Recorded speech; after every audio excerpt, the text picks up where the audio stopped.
আসসালামু আলাইকুম রহমতুল্লাহ বারাকাতু। সকালবেলা ঘুম থেকে ওইটা রেডি হয়েছে কাজে যাওয়াটা যে কতটা কষ্টকর, বিদেশ না হলে তা আসলে বুঝতাম না। তো কাজে যাওয়ার পর তো দেন এখানে একটা খেলার মাঠ আছে, আর এই জায়গাগুলো দেখতে আমার কাছে খুবই ভালো লাগে। কাজে যাওয়ার সময় অনেক মন মুগ্ধকর দৃশ্য দিই, সেগুলো দেখতে আসলে খুব ভালো লাগে। আর আপনাদের খেজুর দেয় জানে, এই খেজুরের গাছগুলো হয়েছে এইগুলো, এখানে অনেক জাতের খেজুর আছে।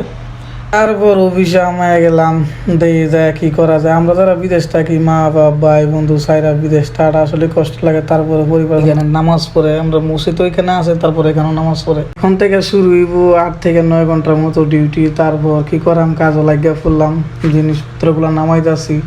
তো আমার কাজ হয়েছে চা কফি বানানি, আর কি হয়েছে একটা কফি, আর অনেক জাতের কফি আছে।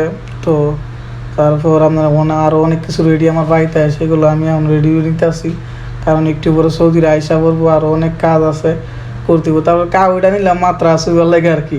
এটাই বাস্তব বা এটাই প্রভাব।